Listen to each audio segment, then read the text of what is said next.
Salam sejahtera Malaysia, denyut nadi suara rakyat bergema di channel ini. Jangan lupa tekan butang subscribe, like dan share. Malaysia kita punya, cintai Malaysiaku, kita jaga kita.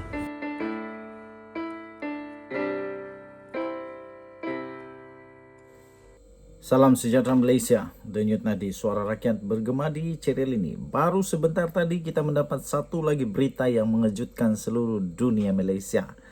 Ini dia daripada Malaysia kini. Two former Perdana Menteri, Prime Minister, hold to court over HSR cancellation. Okey, 31 Januari 2023 dalam bahasa Malaysianya.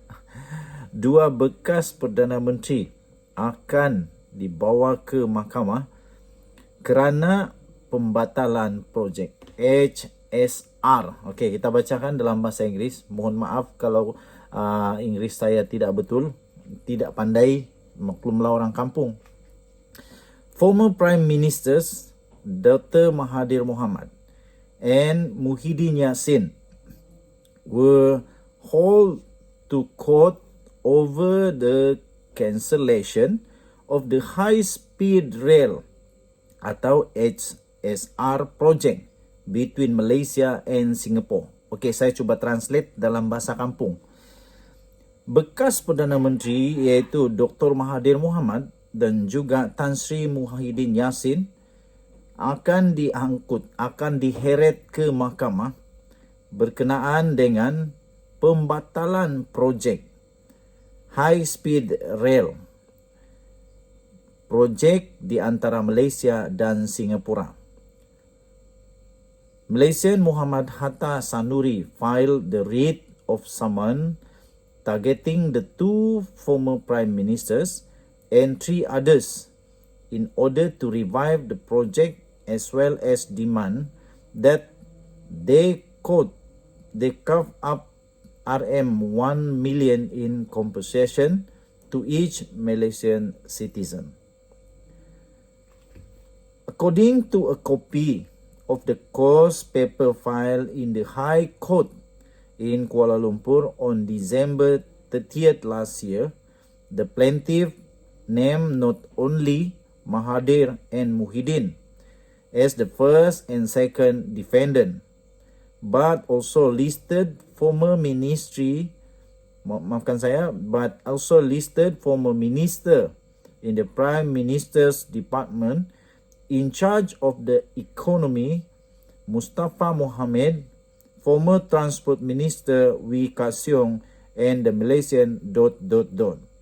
Untuk membaca lengkap, anda boleh subscribe di Malaysia Kini punya laman web, iaitu berita mereka. Okey, baik. Saya cuba untuk translate dalam bahasa Malaysia. Betulkan saya kalau saya silam. Rakyat Malaysia iaitu Muhammad Hatta Sanuri telah memfailkan writ saman itu yang mana mensasarkan dua bekas Perdana Menteri itu, iaitu Dr. Mahathir dan juga Tan Sri Muhyiddin Yassin dan tiga orang yang lain lagi, untuk supaya projek ini dapat dihidupkan semula, dan mereka juga meminta untuk untuk pampasan berjumlah 1 juta ringgit Malaysia untuk setiap rakyat Malaysia. Wow. Ini barulah. Menurut salinan yang telah dihantar, salinan saman yang telah dihantar ke Mahkamah Tinggi di Kuala Lumpur pada 30 Disember tahun lalu, plaintiff itu telah menamakan bukan hanya Datuk Tun Mahathir Mohamad dan Tan Sri Muhyiddin Yassin sebagai defendant pertama dan kedua, tetapi juga telah menyenaraikan bekas menteri di Jabatan Perdana Menteri yang menguruskan hal ehwal ekonomi, iaitu Mustafa Mohamed, dan juga termasuk bekas Menteri Kerja Raya ataupun Menteri transport, apa transport? Pengangkutan. Menteri Pengangkutan Wee Ka Siong. Oke, so itulah beritanya. Untuk mendapatkan berita lengkap, sila layari malaysiakini.com. Kita jumpa lagi. Malaysia kita punya, cintai Malaysia aku, kita jaga kita. Kita jumpa lagi. Bye-bye. Salam sejahtera Malaysia. Denyut nadi suara rakyat bergema di channel ini. Tuan-tuan dan puan-puan yang dihormati sekalian, ada satu tweet yang saya ingin kongsikan kepada anda semua. Tweet ini amat best untuk dikongsikan. Dapat membuka minda dan juga dapat memberikan kita sedikit gambaran tentang apa yang pernah berlaku, sudah berlaku dan mungkin akan berlaku lagi. Oke, kita tahu bahwa musuh-musuh Anwar Ibrahim dalam politik sekarang menyerang dia.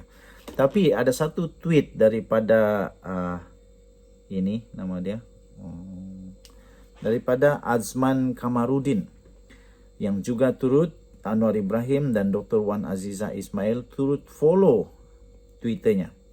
Dia kata, Azman Kamarudin kata, @azman86. Kamu boleh type @azman86. Cuba semak, dia kata cuba semak dalam kerajaan negeri Kelantan, Terengganu dan Kedah. Sekali lagi, dia kata, dia tulis dalam Twitternya, cuba semak dalam kerajaan negeri Terengganu, Kelantan dan Kedah. Berapa ramai anak bini, sepupu sepapat, kroni lebay pas, duduk berhimpit dalam tu, sedap makan gaji katanya. Oh, ini pedas betul ini. Dan kerana tweetnya ini telah mengundang 267,000 view dan 666 retweet. Kita tengok apa yang kita dapat bacakan di dalam tweet mereka. Kita lihat apa mereka tweet pula. Okey, so kita tengok dia kata ada satu lagi tweet rupanya yang sudah dihantarkan mengenai tweet ini. Oh, banyak nih. Saya ingin kongsikan sedikit. Daripada LWS dia kata, two wrongs doesn't make one right. Betul. Kata si Amina Mali kata, dia kata, tak, jangan nak berdolak dalik. Sekarang ni kita pernah komplain ada unsur nepotisme dalam kerajaan sebelum ni. Kenapa kita buat bingai? Kau tahu benda ni tak betul dan salah, kau sengaja buat, kau boleh lantik orang lain katanya. Daripada SIFF atau Hasif, lucu juga. Budak sekolah kantoi tak puas hati, pas tu main petik nama member. Daripada Chris dia kata, people do one they want. People do one they want. See what they want. Hear what they want. Should PM10 have appointed Nurul?